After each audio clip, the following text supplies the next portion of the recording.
Do names have an effect on people? The compatibility of people should be changed. Names definitely have an effect. Traditionally, some of the ulama took that very seriously. Their names, the huruf al-nuraniya and the huruf al-dhulmaniya. I mean, you'll get into a whole area in this. Even in marriage, they used to see if they were compatible based on the names and things like that. None of that can be found in the Sunnah of the Prophet ﷺ. But he did change names if they were negative names. And it's not good to give people names like, sadness. There's names we have in English that means sadness, or it's not good. So you should give happy names, good names, names that people,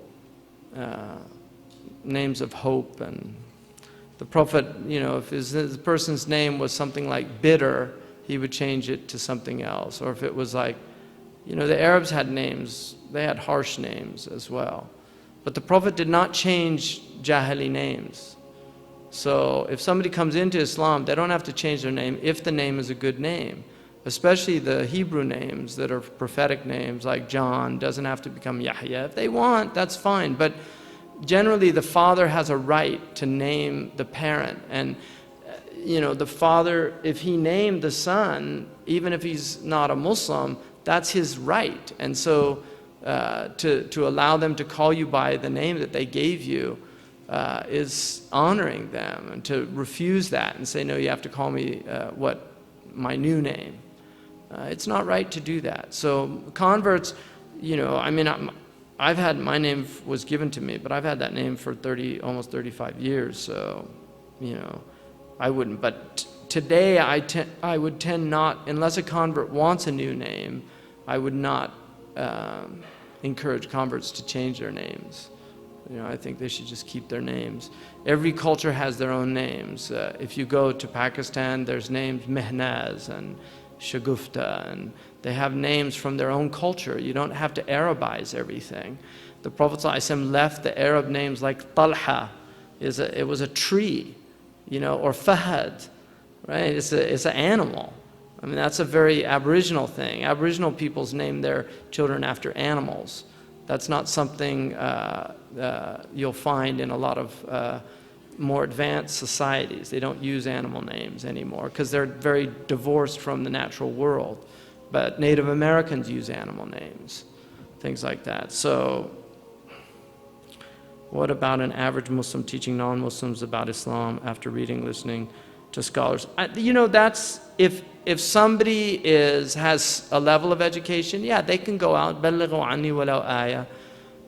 You can go out, but you have to know your limits. And it can be dangerous also because you get asked difficult questions, and if you're not really capable of answering them, you just have to be careful, especially people that set themselves up of becoming experts in Islam, which is very common now in the West. You have Muslims that are not, if you're in a company and you're the token Muslim, you're the expert on Islam. And we have Muslims now in finance that haven't studied Sharia, they don't know Ahkam al-Bay' and Shara, and they're like getting jobs at banks as financial advisors because their name's Ghulam or Ahmed or something. Should we be silent around shuyukh? What is the etiquette of tongues around scholars? I mean, first of all, most of us here are students of knowledge. I don't really consider myself a sheikh in the sense of my own teachers, and I wouldn't even put myself in that same category at all. And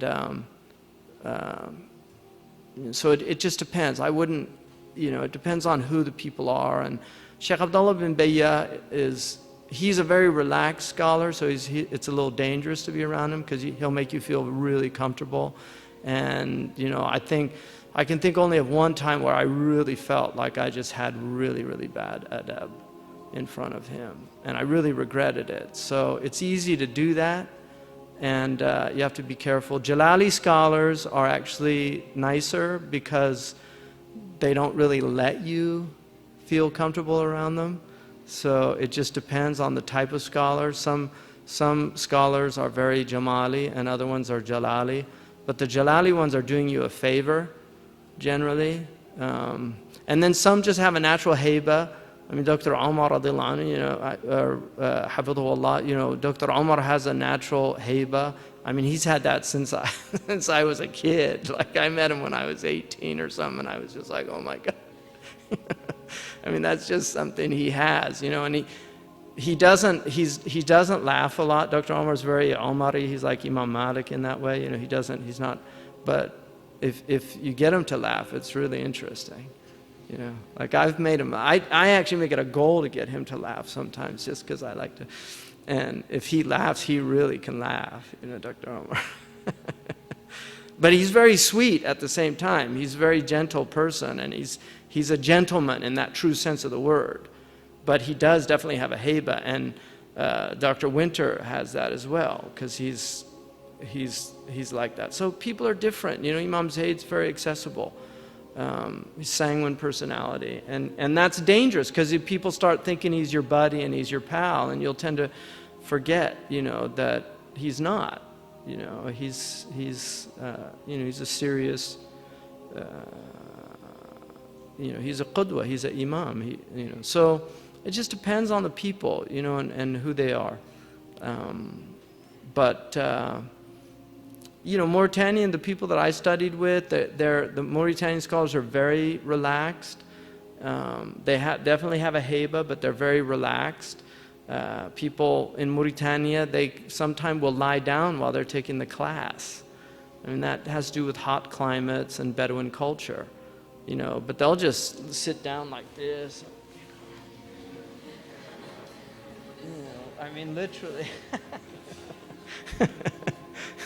In Syria, you do that and they'll whack you, with a stick. I mean, you'll get dragged out of the majlis. And that's appropriate for that culture, because those go under urf. In Mauritania, they put books on the floor because they're Bedouin. They live in tents. In Syria, if you put a book on a floor, it's a real aib to do that. And obviously, it's preferred to elevate books.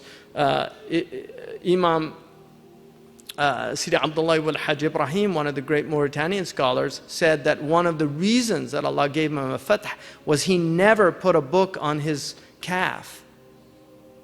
He never put a book on his calf. Like, he would always keep it on his lap. So that was something that he went against the urf of his people. And one of the things that Ahmad Zarruq radiallahu anhu says about people is, he said, if you want to know the Salihin of a people, look at the common bad qualities of the people. So, because every people have mahasin and masawi, right?